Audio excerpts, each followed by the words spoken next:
Hi everyone. TET previous question paper discuss చేస్తున్నాము. అందులో maths questions. Question number 109. The probability of an event is P of E. Then identify the true statement in the following. ఘటన ఈ సంభావ్యత P of ఈ అయితే క్రింది వాటిలో సత్య ప్రవచనము. ఆప్షన్స్ ఇచ్చినాడండి. ఇప్పుడు ఘటన జరుగుతుంది, probability of an event possible అవుతుంది అంటే 1. ఈవెంట్ పాసిబుల్ కాదు, ఆ ఘటన జరగదు అంటే 0.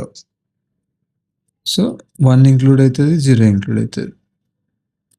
4th option correct. 0 ఉంది, 1 ఉంది, వాటి మధ్యలో వాల్యూస్ కూడా ఉన్నాయి పిఆఫీకి. వాటి మధ్యలో వాల్యూస్ అంటే ఒక కాయిన్ టాస్ చేస్తే టైల్ వస్తుందా హెడ్ వస్తుందా అనే దానికి 1/2 ప్రాబిలిటీ ఉంటుంది. సో ప్రాబిలిటీ రేంజ్ వచ్చేసి 0 నుంచి 1 వరకు. 0 ఇంక్లూడ్ అవుతుంది, 1 ఇంక్లూడ్ అవుతుంది. Option number 4. వీడియో నచ్చితే లైక్ చేయండి, షేర్ చేయండి, సబ్స్క్రైబ్ చేయండి. డౌట్స్ ఉంటే కామెంట్ చేయండి.